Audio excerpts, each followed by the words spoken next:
Well, Logan O'Hoppe is out 4 to 6 months with a torn labrum. We're going to tell you what he said and what he's hoping for the rest of the season and what we're hoping for as well. It's time to get locked on with Mike and John, and this is Locked On Angels. You are Locked On Angels, your daily Los Angeles Angels podcast. Part of the Locked On Podcast Network, your team every day. And we thank you for making Locked On Angels your first listen of the day. We're available on all platforms like Apple Podcasts and Spotify, and the best way to help us out is by giving us a rate and a review. And if you're watching on YouTube, make sure that you're subscribed and click the bell to be notified every time a new episode drops. And today's episode is brought to you by the Ultimate Baseball GM. Become a MLB GM and manage your own baseball franchise. To download the game, visit ultimatebaseballgm.com or look it up in the app stores. And our listeners get a 100% free boost to their franchise when they use the promo code Locked On in the game store. Hey, thanks for being here for this episode of Locked On Angels, where it's your team every day. You've got the Frisch Brothers here with you, a.k.a. the Super Halo Bros. My name is John, and that's my brother Mike. And my name is Mike, and that's my brother John. Mike, we're lifelong fans of this team, and we're happy to be here for our second season here with you at Locked On Angels. On today's show, we got to take a look at this weekend series against the Royals, talk about a malfunctioning scoreboard, and what happens when Trout sits when Ohtani is starting on the mound. We're going to get into all of that on today's show. But first, Mike, we have to talk about the bad news we got over the weekend about Logan O'Hoppe and then recapping Friday's game. Yeah, let's talk about O'Hoppe for a moment. He has a torn labrum, likely to miss 4 to 6 months. O'Hoppe actually believed that there was nothing wrong after the first injury in Boston. Didn't think that there was actually something in there, just maybe pulled something. Nevin was interviewed, and he said there was some damage in his shoulder that popped up the first time last Monday. And when asked, "Hey, would you have changed anything?" he said, "No, it had nothing to do with what we did and how we went about it. It was just that the wear and tear on it that had already been there, it started to really fall apart." And so O'Hoppe was interviewed, and I love this guy, man. What a passion, what an excitement. He just loves the game. And he says, you wait your whole life, and then you get here, and you get a taste of what hopefully the whole year has in store. And that's the toughest part to deal with, is not being able to be with these guys. He did say that he hopes to play later on this year. That's his plan. He's going to try to come back. Maybe he can pull like a John Cena and show up at the Rumble as a surprise, right? I'd love to see him back sooner rather than later. And just a quick note, Edgar Caro was brought up by Sam Blum to Perry Manassian, and would he be promoted? And Perry said, "I'll consider everybody. We're going to take a look and consider what our best options are." So Logan O'Hoppe is out, and it's Chad Wallach and it's Matt Thaiss for now. They're playing catcher for us. Johnny, bummed about Logan O'Hoppe. Are you with me? Yeah, I'm with you, and I'm worried about the consequences of the shoulder injury. I know it's not his throwing arm, which is a blessing in disguise. Mike, I think about Tatis, I think about Cody Bellinger, I think about, we haven't seen the potential for Logan O'Hoppe's power just yet. I know that he had 4 home runs already, and I feel like that power was only going to grow. Yeah. Right. Yeah. Fortunately, he's 23. I think your body is still able to recover from that kind of stuff pretty well. I just hope that it doesn't impact his hitting trajectory in the future. Again, not his throwing arm, it's his left shoulder. So it's his front batting shoulder.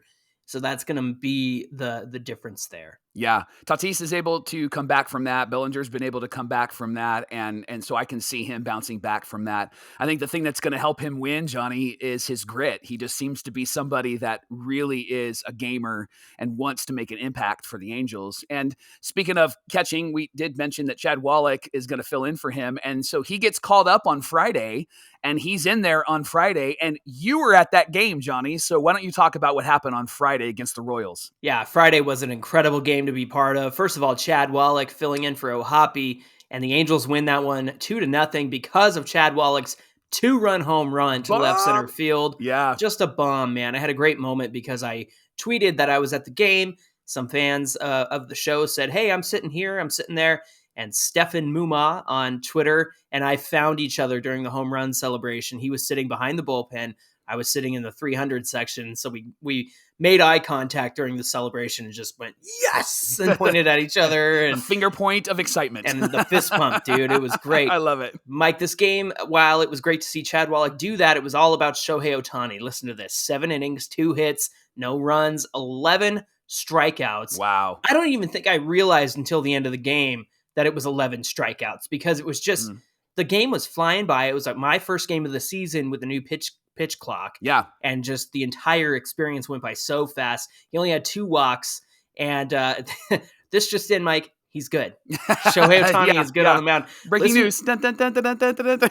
Listen to these qualified stats here among 86 qualified starting pitchers. First in ERA, better than Garrett Cole at 0.64. First in batting average against, 0.092. Wow. First in expected batting average, 141. So he's outperforming that expected number. Yeah. First in slugging against, a 115 slugging. First in expected slugging, 183. Again, outperforming the metrics. Third in strikeout percentage with a 36.2% strikeout rate. Third in whiff percentage, 36.1 whiff percentage. So he's getting 36.1% of the time getting swings and misses. Tied for 6th in expected ERA. Chad Wallach, again, 424 feet. Jose Quijada got his 4th save of the game. Of course, we know what happened on Saturday, and we'll talk about that in a little bit later. Yeah. However, he looked pretty studly on the mound in that one, and it was really awesome to see him hold it down like that. Now, 2 notes from this game. Zach Neto got a hit by pitch, and this is funny because he's the first player in Major League history to be hit 5 hit by pitches within his first 7 career games. Stop throwing at him. Did you like his bat flip when he got hit? He was just he's a beanbag out there, man. Good Poor grief. guy. Yeah. Now, I got to see his stellar defense, and this one play that he had in the 9th, the leaping play that was hot off the bat after Quijada threw a fastball, it had an 860 expected batting average. So that thing was on its way to finding outfield grass, and he caught that thing with an amazing leap out there. Wow. Mike, I was a little frustrated because it was a Trout bobblehead night. Unfortunately, coming from Pasadena, didn't get there in time to secure any bobbleheads. Oh, bummer. Still had a great time though, but I wore my Trout jersey like an idiot, finally getting to wear my Trout jersey for the first game, and he didn't play in this one. And some fans are kind of questioning, why in the world does Trout sit when Shohei Ohtani pitches? Well, you found some interesting stats. Why don't you share those with us? Yeah, so in the last 2 seasons, Trout has had 11 non-injury days off, and 5 of them have been when Ohtani pitches. The Angels are 4-1 in those games, and in the games when Ohtani doesn't pitch and Trout is out, the Angels are 1-5.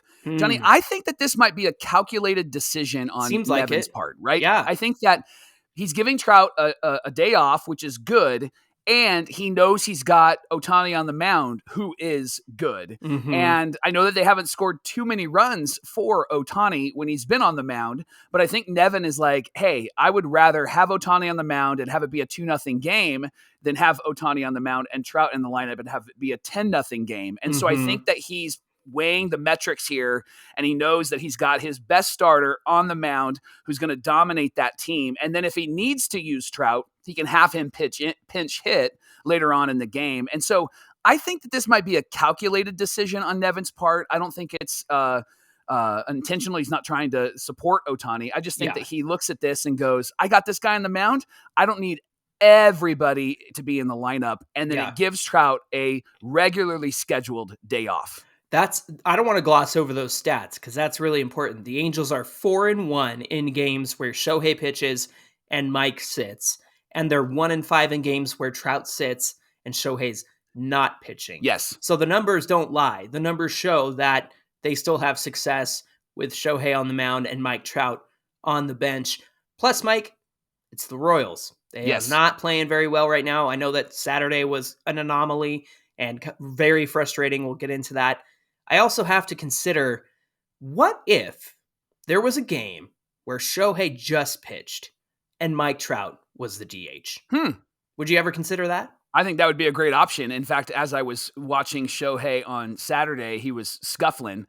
and I was wondering if it might be wise to give him a day off, and the day off they could give him would be a day that he pitches, and he wouldn't have to hit that day. I wonder what the rule is. I'd have to look it up. Is if he pitches but doesn't hit, can they still bring him in to pinch hit later on? Oh, interesting. Yeah, I wouldn't consider that. Otherwise, it's just a regular starting pitcher on the mound. Yeah. And then you have that DH spot taken up by somebody else. So yeah, some interesting things to consider there. We're going to continue our conversation about the Angels and Royals series this weekend. But the Angels do play the A's tonight at 6:38 Pacific time. They're at home. You can catch every pitch of the hometown broadcast on SiriusXM with the SXM app. All you got to do is search Angels. And as we continue our conversation here on Locked On Angels today, we're going to talk about Mike's experience at the game. Then we're going to talk about the fact that this wasn't a sweep and how we feel about that. We're sure you have some thoughts as well. We'd, of course, hopefully we'll share in that sentiment. So we'll talk about all of that coming up. Locked On Angels is brought to you by the Ultimate Pro Baseball GM. This game is a whole lot of fun. It allows you to manage every strategic aspect of a franchise.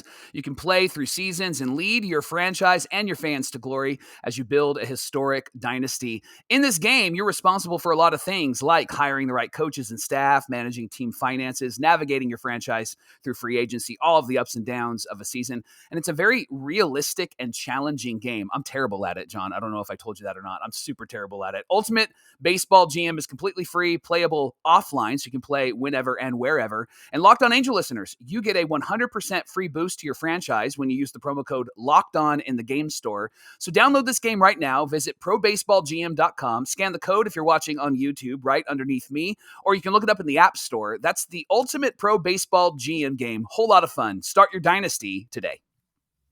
We want to thank you for making Locked On Angels your first listen today. Locked On Everydayers, join us every day this week as we recap the games against the A's. We've got 4 of them.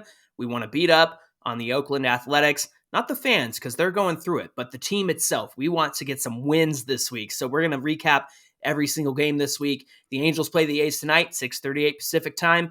Jose Suarez is looking to bounce back after 3 difficult outings. We're hoping that he can find himself in this game against the A's. He's had success against them. Maybe he can have that tonight. Catch every pitch of the Angels' hometown broadcast with SiriusXM on the SXM app.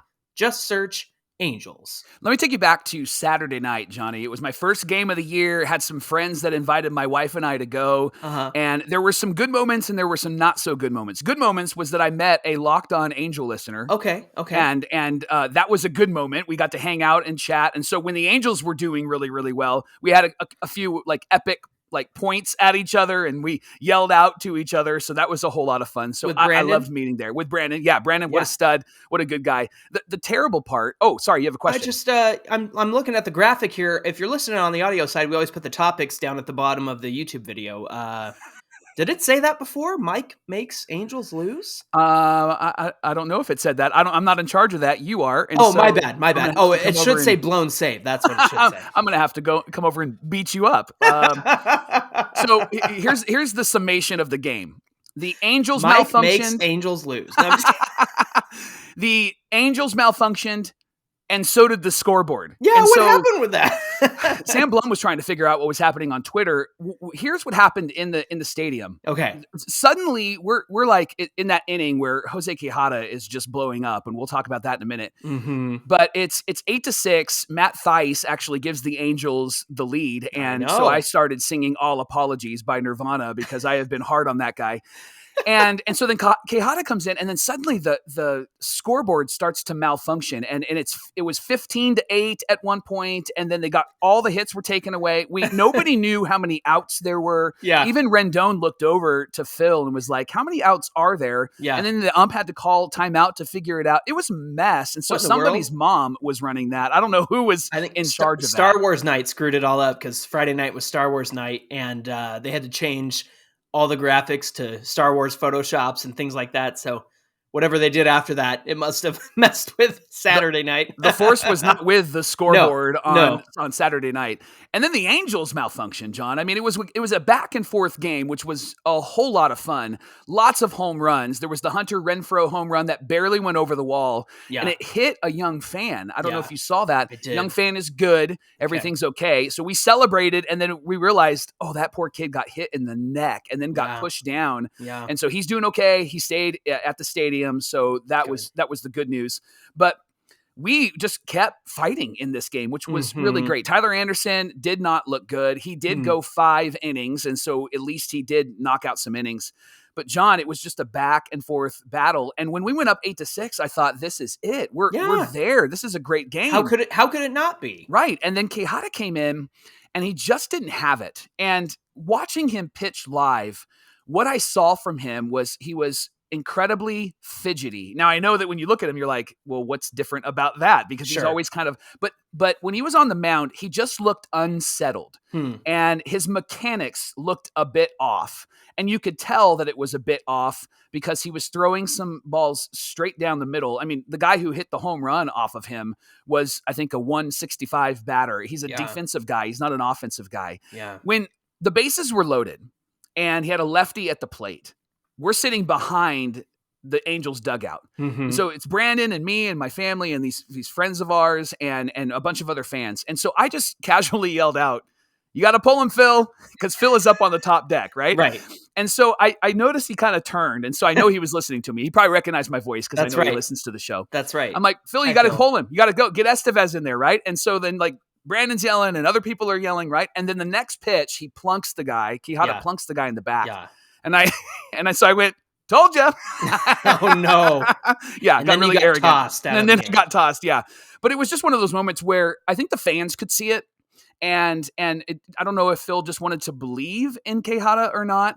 And that's a question I have for you. Like, do you think that Nevin missed the mark here? We want a manager that believes in his players, but quite honestly, in that moment, I could see that Quijada didn't have it. I could see that he wasn't going to be able to get these guys out. And I know that he wants to believe in them. And we talk about that Jose Suarez moment from last year where he left him in and Suarez responded. Yeah. I just think that metrics are great, but it seems like Phil doesn't lean into like the instinct, or maybe that instinct isn't there. I don't know what it is, John, but I could see it. The fans could see it. Quijada was done, and yet they didn't pull him. There's probably other circumstances. Pitcher wasn't warmed up. I don't know all of those details. I just know that he didn't have it. Yeah. Do you think Nevin is missing the mark on that managerial instinct that he needs to have? Yeah, it's interesting because I was listening on the radio side. I was out to dinner with my wife and my father-in-law, and we were driving around, and I heard that Estevez was not available because he pitched on Friday.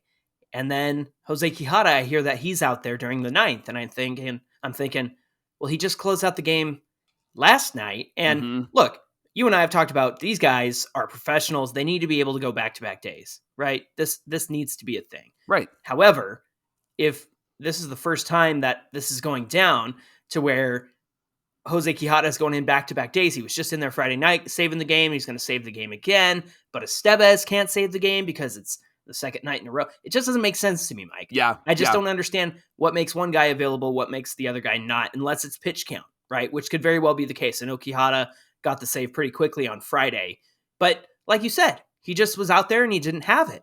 And I think Phil Nevin, for as much experience that he has in the game of baseball, and for as well as he handled taking over the team last season, especially with the injuries to Trout and Walsh and all of the above, I think he handled things pretty well.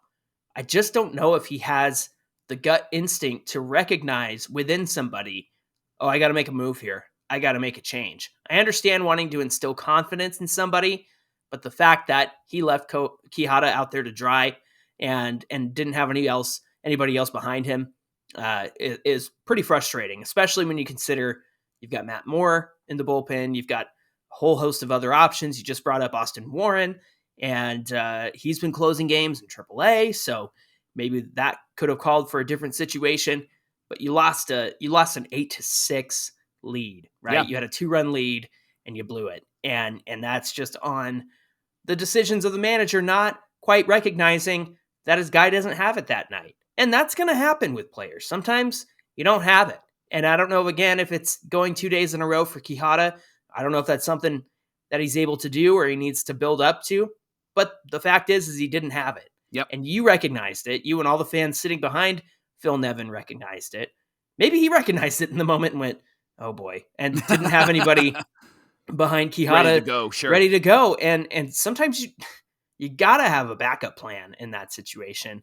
And for the fact that not only did he load the bases, but then hit the next guy to walk in a run is just a disaster. So honestly, it comes down to Phil Nevin. I think he's missing the mark in terms of recognizing who's got it and recognizing the moment rather than encouraging a guy, trying to boost their confidence. Quijada doesn't need a confidence boost, Mike. No. We know that. We know that guy goes out there with all the confidence in the world. He loves the moment. He loves the hype. But again, it was his second night in a row. And so maybe mentally he had it. Physically, as you saw, where he was opening up too soon and the mechanics weren't there, physically he didn't have it. And I think that's something Phil Nevin needs to recognize. Locked On Angels is brought to you by BetterHelp. Getting to know yourself can be a lifelong process, especially because we're always growing and changing. And this is why you should give online therapy a try at betterhelp.com/lockedonmlb. Therapy is all about deepening your self-awareness and understanding because sometimes we just don't know what we want and why we react the way that we react until we talk things through. So BetterHelp connects you with a licensed therapist who can talk to you and take you on a journey of self-discovery from wherever you are to where you want to be. It's helpful for learning positive coping skills and how to set boundaries. It empowers you to be the best version of yourself. And it isn't just for those who've experienced major trauma. It's really for everybody. So if you're thinking about starting therapy, give BetterHelp a try. It's entirely online, designed to be convenient, flexible, and suited to your schedule. Just fill out a brief questionnaire to get matched with a licensed therapist. You can switch therapists at any time for no additional charge. Discover your potential with BetterHelp. Visit betterhelp.com/lockedonmlb to get 10% off the first month. That's BetterHelp, HELP.com/lockedonmlb. And today's show is brought to you by Built Bar. Friends, you know, if you're looking for a delicious snack and you don't want all the sugar, the calories, and the guilt, well, the best tasting protein bar ever is here, and that's Built. I say Built over guilt, baby. Built Bars and Puffs are healthy and tasty. And what makes them so good? Well, for starters, they're covered in 100% real chocolate. They come in terrific flavors like churro, peanut butter brownie, and cookies and cream. I am a fan of the cookies and cream myself. They're only 130 calories and 4 grams of sugar with a whopping 17 grams of protein. And you don't need to wait to get a box of Built Bars. You know that you can go to Built.com and order them there. You can use the promo code LOCKEDONMLB or LOCKEDONBUILT, LOCKEDON15 to get 15% off at Built.com. You can also head to your local Walmart or Sam's Club too. At Walmart, you can go to the pharmacy section, grab yourself a box of Built Bars. You can get cookies and cream, double chocolate, coconut puff, a 4-bar box. I can't wait to go to my local Walmart and get some, Mike. Let's go. And if you're close to a Sam's Club, run on in, grab a 13-bar box with the hit flavors like brownie batter puff and churro puff. You're going to thank us later. Built Bars and Built Puffs, you got to try this. All right, so Angels won first game on Friday, and then they lose on Saturday. So they're trying to take the series on Sunday, and they do, Johnny. They win 4-3, and my boy, Reed Detmers, was on the mound, and he pitched pretty well. I know that people were kind of frustrated with him, but he's had back-to-back solid starts, in my opinion. This one, 5 2/3, 7 hits, 2 runs, 6 Ks. Johnny had 22 swings and misses in this game. And the opposing pitcher, Lyle, had 3. And so it just goes to show, like, sometimes it's just all about luck with this team. And Jordan Lyles was just cruising until he gave up those home runs. But yeah. Yeah. And speaking of those home runs, John, wasn't it great that Trout and Ohtani hit back-to-back home runs according to the national media? And nobody else? And nobody else? Come on. It's Taylor Ward, people. It's Taylor Ward. Well, that was just Bob Nightingale. No, it wasn't. I looked at a few other places and pretty well-known sites on Twitter. Oh, and brother. they just said Trout and Ohtani go back to back. And it was like, yeah, man, but it was 3 home runs. So if you just wanted to highlight Trout and Ohtani, you could, but you could say Trout and Ohtani, a part of a back-to-back-to-back. Yeah. Like, for me, that's actually being responsible as a sports media Imagine reporter. that. Right. Good so grief. Taylor Ward is his name, and he took us to the psych ward, and then Mike Trout hits a home run on a ball that was like a Vlad Guerrero pitch that he used to hit, right? And then Shohei Ohtani comes up and says, hey, I want one. And I'm due. And it was great. It was great to see them actually come through. That gave the Angels the lead. And then big save for Carlos Estevez. He comes in, and I love that the last batter, as soon as he made contact, Carlos slapped his glove and he knew that he got that guy out. I love that energy. And I love the energy that Quijada brings, and I want him to continue to do that. And it was cool to be able to see the team come through on Sunday. John, one of the struggles from Sunday was Luis Rengifo. And this guy doesn't belong in the 5th spot in the order. No, right? no, not at all. And I just think that he looks a bit lost. Do you think it's a lack of playing time, or do you think that he is just not finding it right now? Mike, he's got to be in there against lefties. Yeah. I'm so sick of seeing him bat from the left side. Look at the splits. Rengifo is very strong against righties. Yeah. I'm sorry, lefties. Lefties.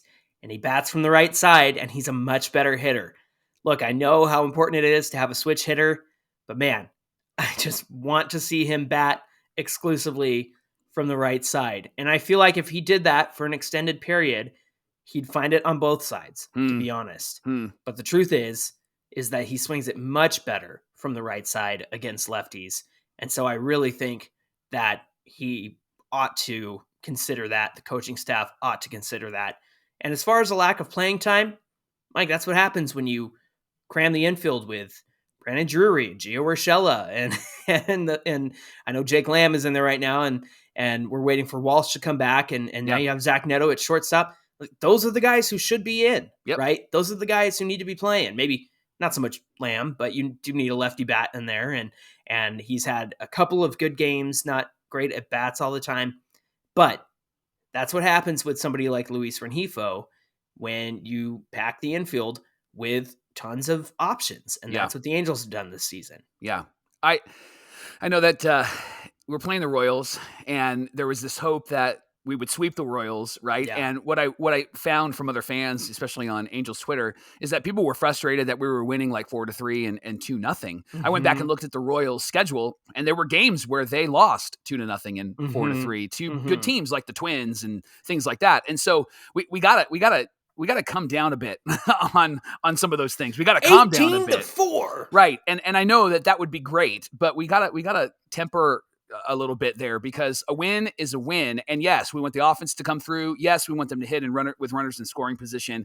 I was hopeful that this would actually be a sweep. And Saturday we were well on our way to sweeping the Royals, and then everything fell apart. Are you disappointed, John? The that Angels it's not a sweep? won the game that I was at, so I'm not disappointed. But I'm quitting. You can do this show by yourself, mister. Here's the thing. It should have been a sweep. And we've been saying that all season long. It should have been this. It should have been that. And like Victor Rojas said on the Angels Win podcast, but it's not. Yeah.